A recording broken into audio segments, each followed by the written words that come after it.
Hello, everybody, and welcome back for a late night update. I'm back with some big information because today President Biden had an emergency press conference. Get all your details on that. And of course, more information is coming out of the weeds on this $3 trillion infrastructure bill. So let's get you caught up on the events of today.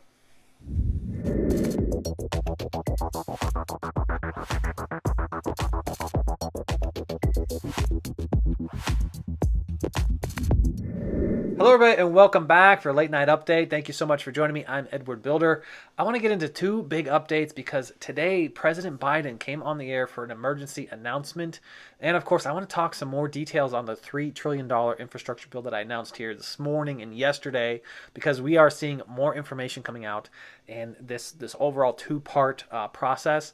It's going to be pretty explainable here once I get into the details. So, what happened today?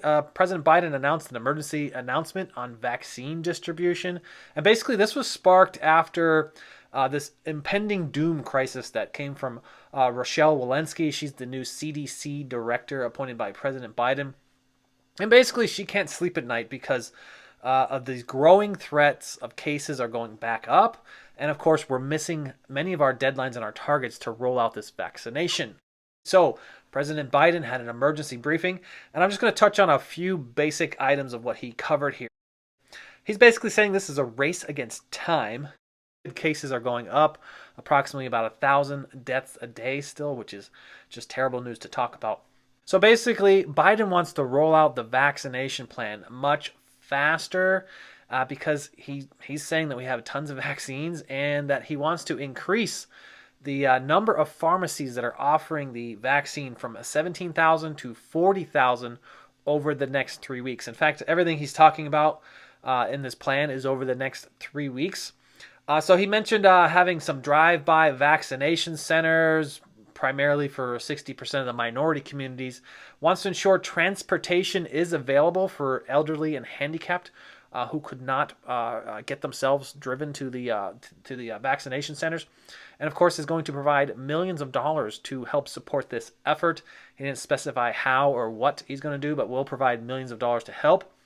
And he wants to have vaccination sites within 5 miles of 90% of all Americans within the next 3 weeks. And because this is ramping up so much, he wants 90% of all Americans to be able to get the shot, be eligible for the shot by April 19th. The original date was May 1st. He's moving that forward to April 19th. Of course, he said, get in line for your shot, okay? Basically, it'll be available on April 19th, but scheduling might be complicated, is exactly what he said, okay? And then the last 10%, the final rollout there will be for May 1st, okay? So 90% of all Americans by April 19th. Big updates in 3 weeks. I think that's tough to execute. I'm gonna be honest. I think that's really tough to execute. Yeah. So he mentioned some big bold statements. Governors, mayors, localities should have a return to mask mandates. This is for anybody who relaxed the mask mandates to have a return to mask mandates. And I'm going to play a clip here because just as he was walking out the door, he was asked if states are moving too quickly at reopening and if they should slow down. And you're going to want to hear what he said here. Let me just get into this clip here real quick and let me know what your thoughts are. Mr. President, Dr. Walensky said she's scared of an impending doom with COVID cases on the rise. Are you?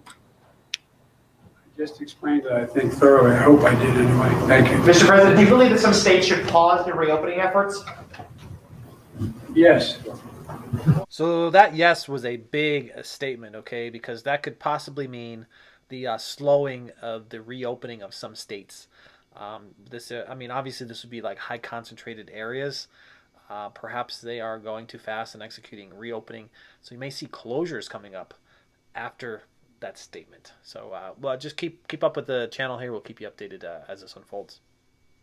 I'm going to shift over to the bill here, the new infrastructure bill, because President Biden is set to announce this Wednesday, the 31st. Now, he's going to announce this in two parts, as I mentioned earlier, and that is part one, which will have majority bipartisan support, and then part two, 3 to 6 weeks later, he'll announce, which will be mostly partisan support, okay? So it has three parts to the bill. It's going to be focused on climate, infrastructure, and human infrastructure. Now you can almost guess which parts would be partisan and which parts would be bipartisan. I'm going to start with the most likely, that is bipartisan, something that we're probably going to be likely hearing here on Wednesday. Let's start out with the infrastructure.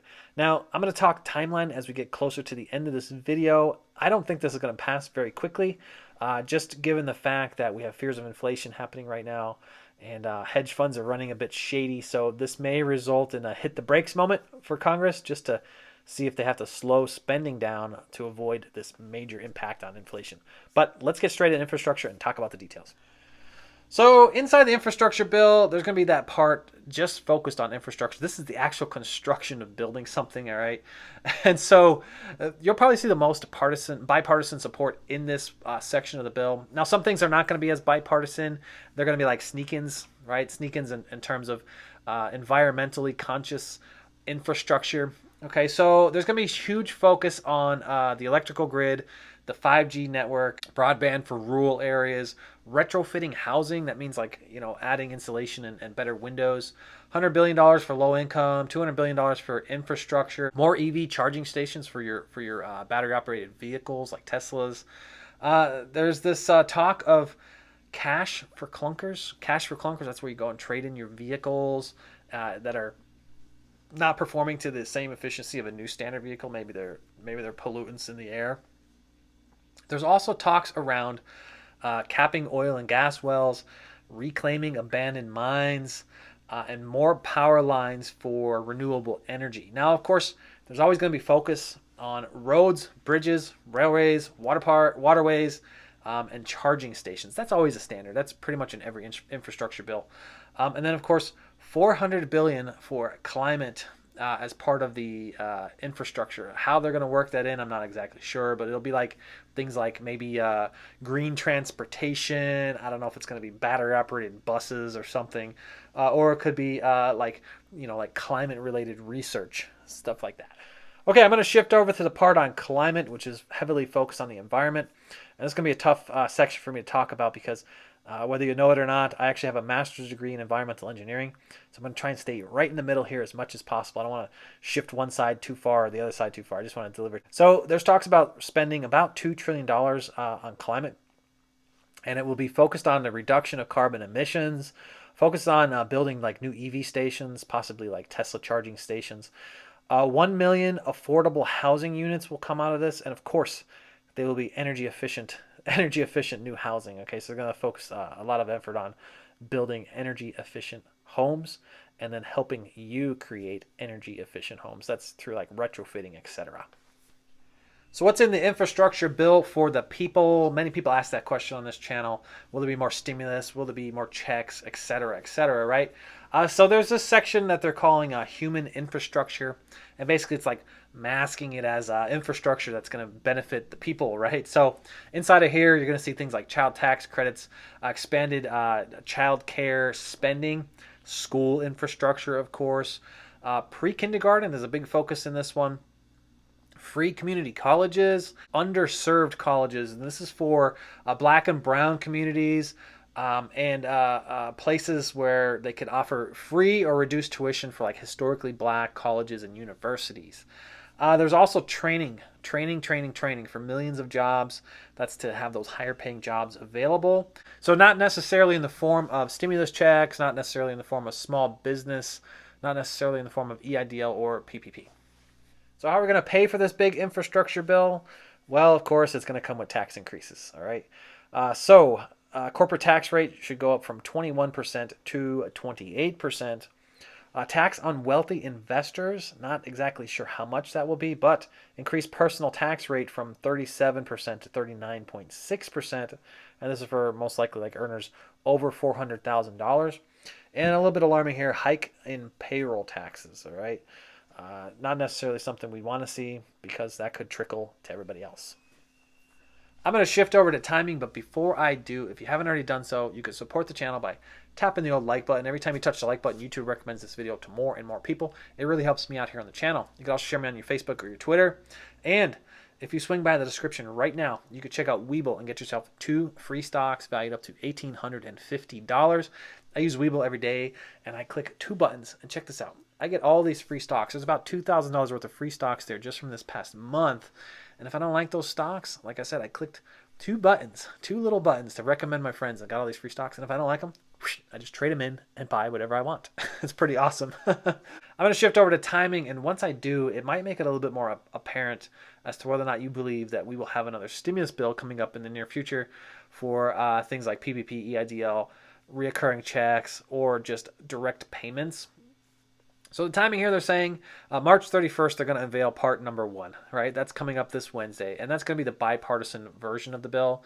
And then possibly 3 to 4 to 5 weeks later, this could be April or May, you could see the unveiling of part number 2. That's where all the environmental and human infrastructure portion of the bill will come from, all right? Now, Congress is saying that they're going to get this done by August, September timeframe. That means to get it prepped, get it ready for the vote. But in reality, this is a reality because we've seen it now on numerous stimulus packages. This could actually take up till December or possibly 2022. Okay, so if it takes up to 2022, is there a possibility? I mean, this is designed to create more jobs and boost the economy.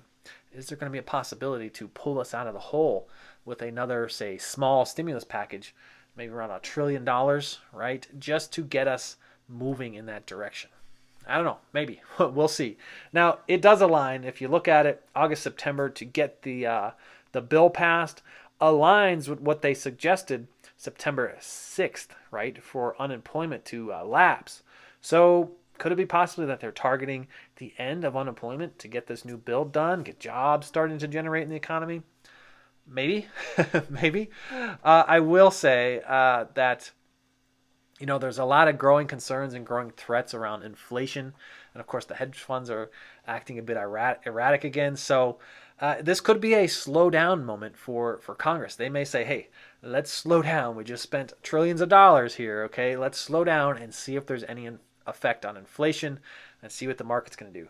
Once they see what the market's going to do over the next, say, 5 to 6 months, it may be plausible to start talking about, $3 trillion spending again, right? To print more money, etc., right? So it might be a bit premature to be talking about this $3 trillion package. It seems like we just got over the first package. And while, these big bills are big hot topics, this one may not be as hot as a topic, okay? So stay with the channel. We'll get your updates as they come up. Remember, I'm always looking for new partners and investors in my B&Bs and short-term rentals. You can find me on Instagram if you'd like to talk more about this. And leaving a comment will enroll you into my next giveaway, because if you are a subscriber and you leave a comment, when I hit 20,000 subscribers, I am picking a random comment to send $500 to some lucky viewer. So take some of the stimulus money and get out there and change your future, okay? Potentially start a business, right? Go out there and invest in platforms like Webull, BlockFi. You can find them all in the description. Is there a potential for a 4th check? Maybe, okay, maybe. And we'll get to know this as we get closer and closer to seeing how this infrastructure bill aspires, and whether or not we see the increase in jobs, the decrease in the jobs report over the next few months here. If you need further assistance outside of my free content found here on YouTube, you could schedule me pinned in the top comment for a one-on-one consultation.